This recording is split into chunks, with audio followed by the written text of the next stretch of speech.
இறை இயேசுவில் பிரியமுள்ள மாதா தொலைக்காட்சியின் அனைத்து நிகழ்ச்சிகளையும் ஆவலோடு பார்த்து கொண்டிருக்கிற அன்பு நேயர்கள் அனைவருக்கும் இனிய இரவு வணக்கம். இந்த நாள் முழுவதும் இறைவனின் உடனிருப்பை நீங்கள் உணர்ந்து வாழ்ந்திருப்பீர்கள் என்று நம்புகிறேன். இன்றும் ஒரு அருமையான சிந்தனையைத்தான் நான் உங்களோடு பகிர்ந்து கொள்ள ஆசைப்படுகிறேன். நாம் அனைவரும் வாழ்க்கையில் முன்னேற வேண்டும் என்று நினைக்கிறோம். அதற்காக நமது ஆற்றலை, சக்தியை பயன்படுத்துகிறோம். நாம் நினைப்பதற்கும் வேண்டுவதற்கும் மேலாக இறைவன் நம்மை உயர்த்துகிறார். அவ்வாறு நாம் உயர்ந்த நிலையை அடைவது இறைவனின் அருளால் தான் என்பதை நாம் புரிந்து கொள்ள வேண்டும். ஆனால் நாம் ஓரளவுக்கு உயர்ந்த பிறகு நமக்கு கீழுள்ளவர்களை ஏளனமாக பார்க்க ஆரம்பிக்கின்றோம்.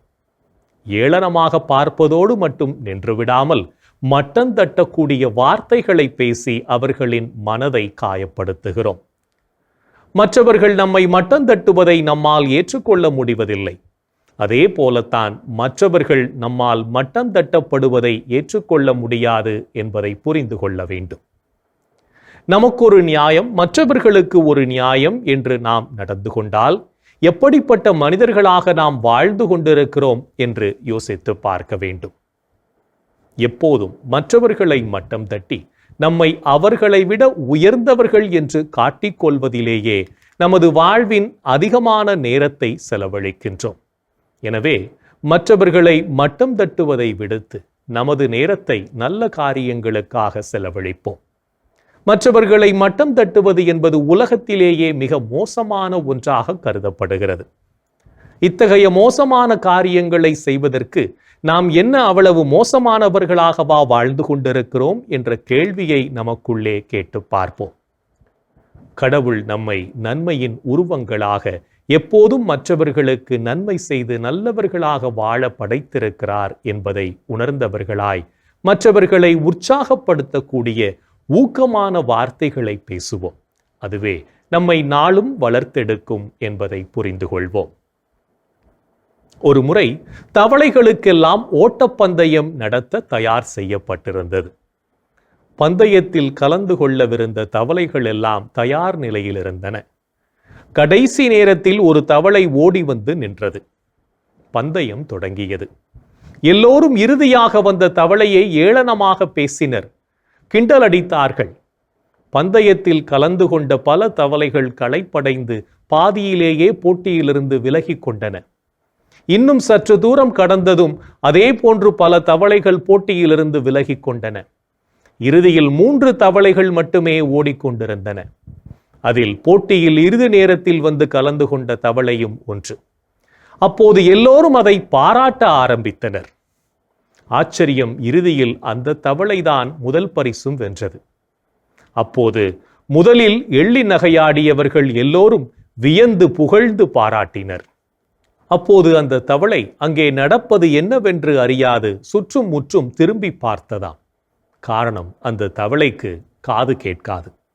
நாமும் தேவையில்லாத மட்டம் தட்டும் வார்த்தைகளை பேசி மற்றவர்களின் மனதை காயப்படுத்தாமல் இருப்போம். இன்றைய தினத்தை எடுத்துக்கொள்வோம். இந்த நாள் முழுவதும் நாம் மற்றவர்களை பார்த்து மட்டம் தட்டக்கூடிய வார்த்தைகளை பேசி வாழ்ந்தோமா என்று யோசித்து பார்ப்போம். மேலும் இந்த நாளில் நமது செயல்பாடுகள் எப்படிப்பட்டதாக இருந்தது என்று நம்மையே நாம் கேட்டு பார்ப்போம்.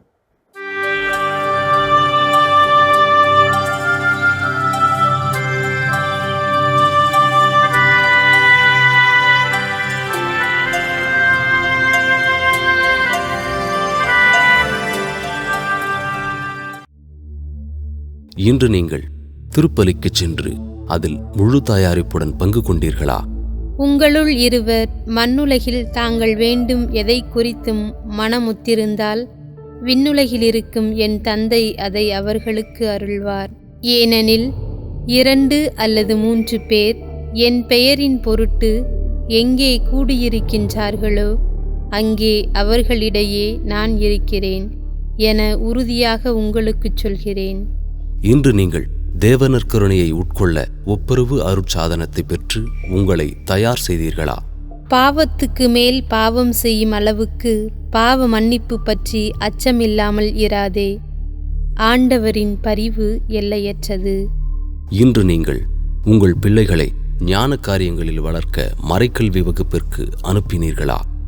நல்வாழ்க்கை வாழ பயிற்றுவிக்க பெற்ற மக்கள் தங்கள் பெற்றோரின் எளி பிறப்பை மறைத்து விடுகிறார்கள்.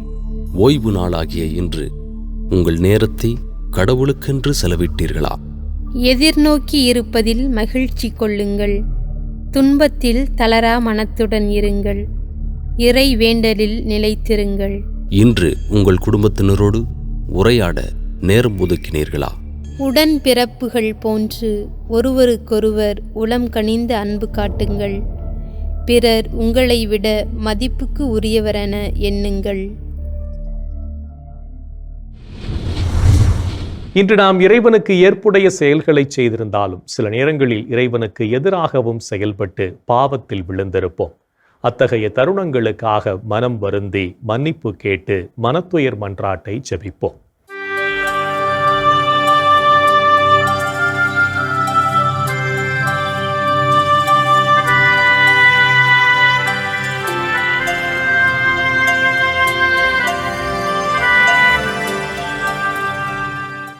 எல்லாம் வல்ல இறைவனிடமும் சகோதர சகோதரிகளே உங்களிடமும் நான் பாவி என ஏற்றுக்கொள்கிறேன்.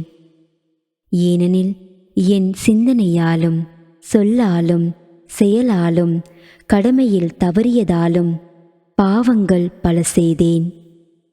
என் பாவமே, என் பாவமே, என் பெரும் பாவமே.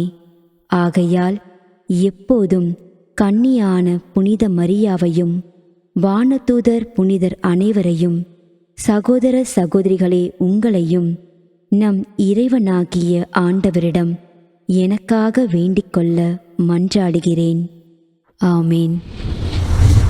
மனத்துயர் மன்றாட்டை ஜெபித்ததன் வழியாக இறைவன் நம் பாவங்களை மன்னித்து நம் ஒவ்வொருவரையும் அவருடைய சொந்த பிள்ளைகளாக ஏற்றுக்கொள்வார் என்ற நம்பிக்கையோடு இறை வேண்டலில் இணைவோம்.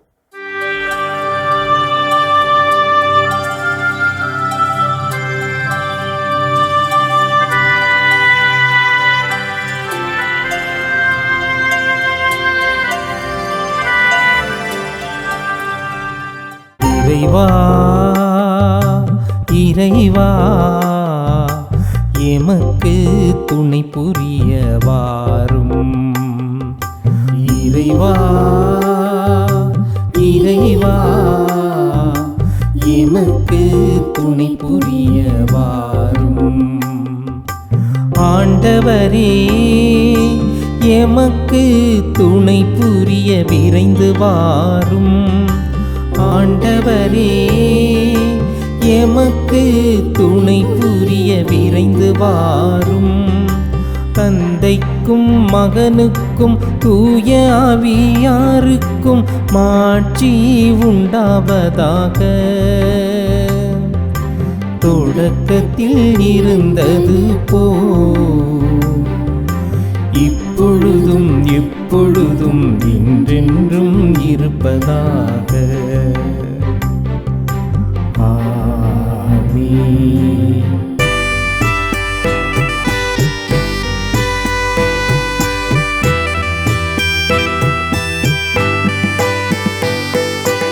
ஆண்டவர் தம் சிறகுகளால் உம்மை அரவணைப்பார். இரவின் திகிலுக்கு நீரஞ்ச மாட்டீ. இரவின் திகிலுக்கு நீரஞ்ச மாட்டீ. ஆண்டவர் தம் சிறகுகளால் உம்மை அரவணைப்பார். இரவின் திகிலுக்கு நீரஞ்ச மாட்டீர்.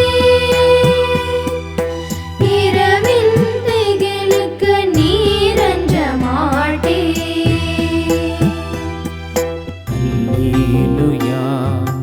அல்லேலூயா அல்லேலூயா அல்லேலூயா அல்லேலூயா அல்லேலூயா.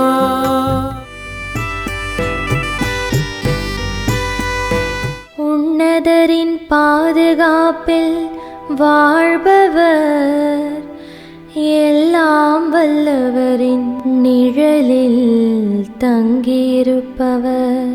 ஆண்டவரை நோக்கி நீரே என் புகலிடம் என்னரன், நான் நம்பியிருக்கும் இறைவன் என்று உரைப்பார்.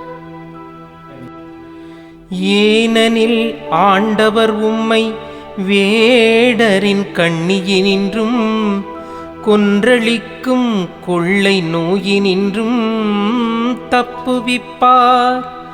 அவர் தம் சிறகுகளால் உம்மை அரவணைப்பார். அவர் தம் இறக்கைகளின் கீழ் நீர் புகலிடம் காண்பீர். அவரது சொல்லுறுதியே கேடயமும் கவசமும் ஆகும்.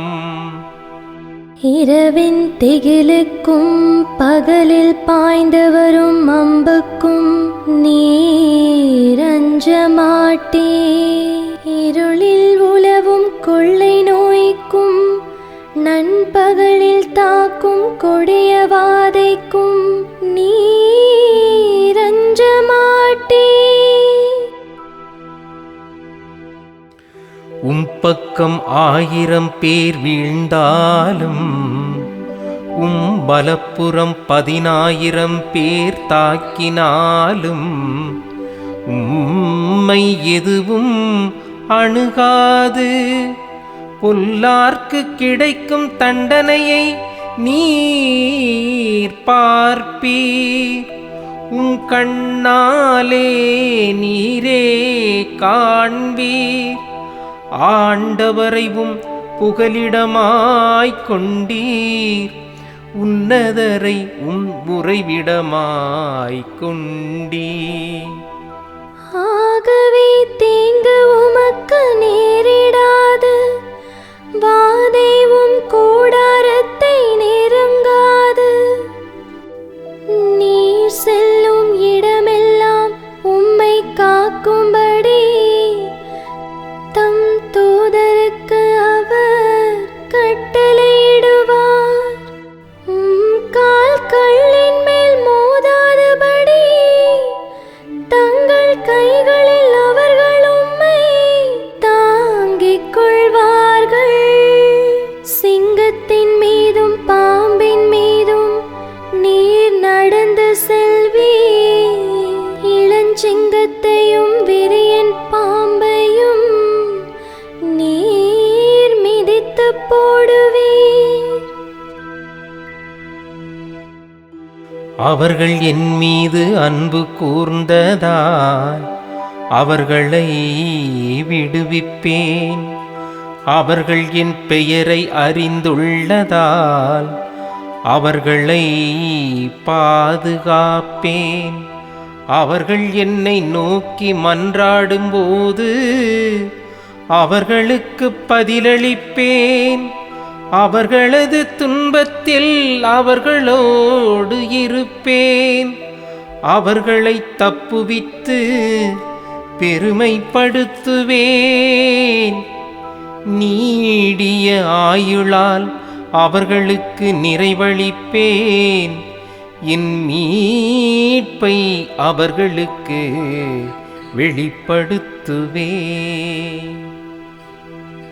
தந்தைக்கும் மகனுக்கும் தூய ஆவியார்க்கும் மாட்சி உண்டாவதாக.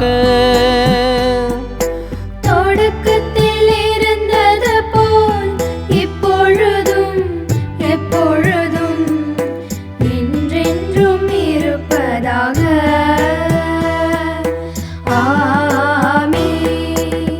ஆண்டவர் தம் சிறகுகளால் உம்மை அரவணைப்பார். இரவின் திகிலுக்கு நீரஞ்ச மாட்டீர். இரவின் திகிலுக்கு நீரஞ்ச மாட்டீர். ஆண்டவர் தம் சிறகுகளால் உம்மை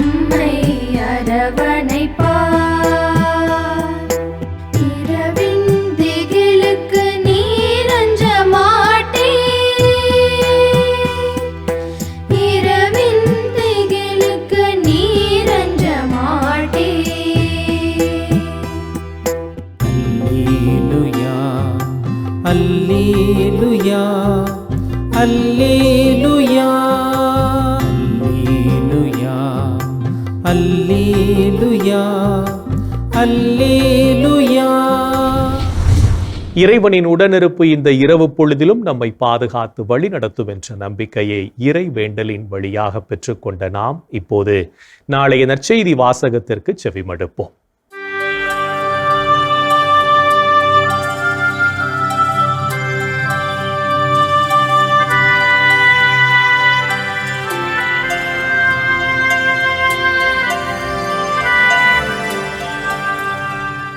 நாளைய திருப்பலி வாசகங்கள். முதல் வாசகம் திருத்தூதர் பணிகள் நூலிலிருந்து வாசகம். அதிகாரம் 16, இறை வார்த்தைகள் 11 முதல் 15 வரை. பதிலுரை பாடல். திருப்பாடல். அதிகாரம் 149, இறை வார்த்தைகள் 1 முதல் 6 மற்றும் 9. யோவான் எழுதிய தூய நற்செய்தியிலிருந்து வாசகம். அதிகாரம் 15, இறை வார்த்தைகள் 26 முதல் அதிகாரம் 16, 4 வரை. அக்காலத்தில் இயேசு தம் சீடரை நோக்கி கூறியது: தந்தையிடமிருந்து நான் உங்களுக்கு அனுப்பப் போகிற துணையாளர் வருவார். அவரே தந்தையிடமிருந்து வந்து உண்மையை வெளிப்படுத்தும் தூய ஆவியார். அவர் வரும்போது என்னைப் பற்றி சான்று பகர்வார். நீங்களும் சான்று பகர்வீர்கள்.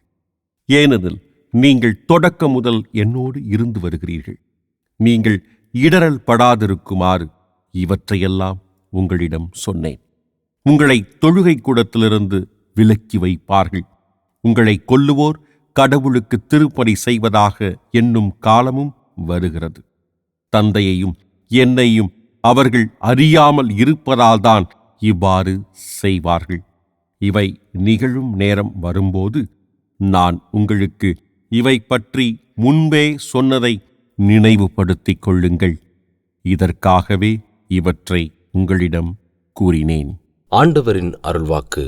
கிறிஸ்துவே உமக்கு புகழ். ஆண்டவரே உம் கையில் என் உயிரை ஒப்படைக்கின்றே. ஆண்டவரே உம் கையில் என் உயிரை ஒப்படைக்கின்றே. அல்லேலுயா அல்லேலுயா. உண்மையின் ஆண்டவராம் கடவுளே, எம்மை மீட்டவர் நீரே. ஆண்டவரே உம் கையில் என் உயிரை ஒப்படைக்கின்றே. அல்லேலுயா அல்லேலுயா. தந்தைக்கும் மகனுக்கும் தூய ஆவியார்க்கும் மாட்சி உண்டாவதாக. ஆண்டவரே உம் கையில் என் உயிரை ஒப்படைக்கின்றே. அல்லேலுயா அல்லேலுயா. ஆண்டவர் தோற்றுவித்த வெற்றியின் நாளிதுவே. இன்று அக்களிப்போம், மகிழ்வோம். அல்லேலுயா அல்லேலுயா. ஆண்டவர் தோற்றுவித்த வெற்றியின் நாளிதுவே. இன்று அக்களிப்போம், மகிழ்வோம். அல்லேலுயா அல்லேலுயா. உண்மையை வெளிப்படுத்தும் தூய ஆவியாரின் செயல்பாடுகளை உணர்ந்து வாழவும் ஆண்டவரின் மதிப்பீடுகளை வாழ்வாக்கவும் அழைப்பு விடுக்கும் இயேசுவின் குரலுக்கு செவிமடுத்து வாழ்வோம் என்ற சிந்தனையோடு சிமியோன் பாடலில் இணைவோம்.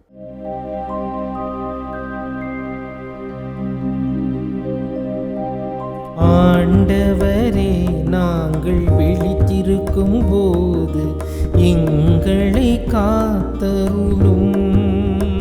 நாங்கள் தூங்கும் போது எங்களை பாதுகாத்தருளும். இதனால் கிறிஸ்துவோடு விழித்திருந்து அவரோடு அமைதியில் இளைப்பாறுவோம். அவரோடு அமைதியில் இளைப்பாறுவோம். இளைப்பாறுவோம். அல்லேலூயா, அல்லேலூயா. ஆண்டவரே, உமது சொற்படி உம்மடியான் என்னை இப்போது அமைதியுடன் போகச் செய்கின்றே. ஏனெனில் மக்கள் அனைவரும் காணுமாறு நீர் ஏற்பாடு செய்துள்ள உமது மீட்பை என் கண்கள் கண்டு கொண்டன. இம்மீட்பே பிற இனத்தாருக்கு வெளிப்பாடு அருளும் ஒளி. இதுவே உம் மக்களாகிய இஸ்ரவேலுக்கு பெருமை. தந்தைக்கும் மகனுக்கும் தூய ஆவியார்க்கும் மாட்சி உண்டாவதாக. தொடக்கத்தில் இருந்தது போல் இப்பொழுதும் எப்பொழுதும் என்றென்றும் இருப்பதாக. ஆமென். ஆண்டவரே, நாங்கள் விழித்திருக்கும் போது எங்களை காத்தருளும். நாங்கள் தூங்கும் போது எங்களை பாதுகாத்தருளும். இதனால் கிறிஸ்துவோடு விழித்திருந்து அவரோடு அமைதியில் இளைப்பாறுவோம். அவரோடு அமைதியில் இளைப்பாறுவோம். அல்லேலூயா, அல்லேலூயா. இறைவன் நம்மை ஒவ்வொரு நொடிப்பொழுதும் அற்புதமாய் வழிநடத்தி கொண்டிருப்பதை சிமியோன் பாடல் வழியாக உணர்ந்து ஜெபித்த நாம் இப்போது நாளைய புனிதரை பற்றி பார்க்கலாம். மே 11 லக்கோனி நகர் புனித இக்னேஷியஸ். சார்தேனியா நாட்டிலுள்ள லக்கோனி பகுதியில் வாழ்ந்த விவசாய குடும்பத்தில் கிபி 1701 டிசம்பர் 17 பிறந்தார் இக்னேஷியஸ். தன் 17வது வயதில் நோயுற்ற இக்னேஷியஸ் புனித பிரான்சிஸ் அசிசியாரிடம் ஜெபித்து அவருடைய சபையில் துறவியாவதாக நேர்ச்சை வைத்தார். உடல் நலம் பெற்ற இக்னேஷியஸ் தன் 20வது வயதில் கப்புச்சின் துறவு மடத்தில் சேர்ந்து கிபி 1722 முதல் வார்த்தைப்பாடு அளித்தார். வீதி வீதியாக சென்று கையேந்தி உணவு பெற்று தன் சக துறவிகளின் பசி தீர்த்த இக்னேஷியஸ் மக்களின் பாவத்திற்காக இறைவனிடம் பரிந்து பேசினார். ஏழைகள், நோயாளிகள், தனிமையில் துயருறுவோரை சந்தித்து ஆறுதல் கூறிய இக்னேஷியஸ் தன் அன்பான அணுகுமுறையினால் பாவிகளை மனம் திருப்பினார். தனிமனித ஒழுக்கத்துடனும் மனித நேயத்தோடும் வாழ்ந்த இக்னேஷியஸ் தன் 78வது வயதில் பார்வையினை இழந்தார். பார்வையினை இழந்த போதிலும் வீதிகளில் சென்று உணவு சேகரித்து தன் சக துறவிகளுக்கு அளித்த அருட்தந்தை இக்னேஷியஸ் 1781 மே 11 விண்ணகப் பிறப்படைந்தார். திருத்தந்தை 12ஆம் பத்திநாதர் 1940 ஜூன் 16 அருட்தந்தை இக்னேஷியஸினை அருளாளராக உயர்த்தி 1951 அக்டோபர் 21 புனிதராக அறிவித்தார். லக்கோனி நகர் புனித இக்னேஷியஸ் திருவிழாவினை கொண்டாடுகின்ற நாம் தனிமனித ஒழுக்கத்தோடும் மனித நேயத்தோடும் வாழ்வதற்கு உறுதியேற்போம். புனிதர்கள் ஒவ்வொருவரும் தங்களது வாழ்க்கையின் மூலம் இறைவனுக்கு சான்று பகிர்ந்து வாழ்ந்தவர்கள் என்பதை உணர்ந்தவர்களாய் நாமும் அவர்கள் வழியில் வாழ்ந்து இறை வழியில் பயணிப்போம் என்ற நம்பிக்கையோடு நாளைய தினம் நாம் சந்திக்கும் நபர்களிடத்தில் அன்பான வார்த்தைகளை மட்டும் பேசுவோம். என் அன்பு சகோதர சகோதரிகளே, கடவுளின் இரக்கம், கடவுளின் அன்பு அளவற்றது. அவர் ஒவ்வொரு நாளும் இரக்கத்தால் நம்மை வழிநடத்தி கொண்டிருக்கிறார் என்பதை இன்றைக்கும் நாம் அறிந்திருப்போம், புரிந்திருப்போம். அவருடைய இரக்கத்திற்காய் கடவுளுக்கு நாம் நன்றி சொல்வோம். என் அன்பு சகோதரனை சகோதரி, இந்த தினத்தில் ஏழை எளியவர்களுக்காக, ஆதரவற்றவர்களுக்காக, ஒடுக்கப்பட்ட அனாதைகளுக்காக நாம் கண்ணீரோடு மன்றாடுவோமா? எங்கள் அன்பை உருவான இயேசு ஆண்டவரே, இதோ ஏழைகளை நீர் தேடி வந்தீர், ஏழ்மையில் நீர் பிறந்தீர் ஆண்டவரே. ஒதுக்கப்பட்ட மக்களுக்காய் உண்மையே நீர் கையளித்தீர். ஓரம் கட்டப்பட்ட மக்களை நீர் தேடி சென்று அவர்களை ஆசீர்வதித்தீர். இவர்களை குறித்து நாங்கள் சிறப்பாக நற்செய்தியில் வாசித்திருக்கிறோம். ஆம் ஆண்டவரே, இன்றைய சமூகத்திலே ஏழைகளாய், அனாதைகளாய், ஒதுக்கப்பட்டவர்களாய், ஓரம் கட்டப்பட்ட மக்களை எல்லாம் எண்ணி பார்க்கிறோம். ஆண்டவரே, இவர்களை எல்லாம் நீர் ஆசீர்வதியும் ஐயா. இவருடைய தேவைகளை நிறைவேற்றும் ஐயா. ஆண்டவரே, நாங்களும் இவருடைய வாழ்க்கையில் ஏற்படுகின்ற எல்லா விதமான தேவைகளையும் நாங்கள் எண்ணி பார்த்து எங்களால் முடிந்தவரை தாராள உள்ளத்தோடு இவர்களுக்காய் உதவக்கூடிய நல்ல மனதை, பரந்துபட்ட பார்வை, தாராள எண்ணத்தை எங்களுக்கும் தாருமையா. எங்கள் அன்பு தாயே, ஆரோக்கிய அன்னையே, முத பிள்ளைகளாகிய ஏழைகளுக்காக பரிந்து பேசுங்கள் அம்மா. இந்த ஜெபங்களை எங்கள் ஆண்டவராகிய இயேசுவே வல்லமையான திருநாமத்தின் வழியாக கெஞ்சி மன்றாடுகிறோம். ஆமென். என்று வாழும் உயிருள்ள இறைவன் தந்தை, மகன், தூய ஆவியார் நாம் அனைவரையும் நிறைவாக ஆசீர்வதிப்பாராக. ஆமென். இந்த ஜெபத்தின் வழியாக இறை அருளும் ஆசீரும் நம்மீது நிறைவாக பொழியப்பட்டிருப்பதை உணர்ந்திருப்போம். இறை ஆற்றலும் வல்லமையும் என்றும் நம்மில் தங்கும். அன்னை மரியாவும் நமக்கு உதவிகள் செய்வார் என்ற நம்பிக்கையோடு அவரின் துணை வேண்டி இந்த நிகழ்வை நிறைவு செய்யலாம். Good night.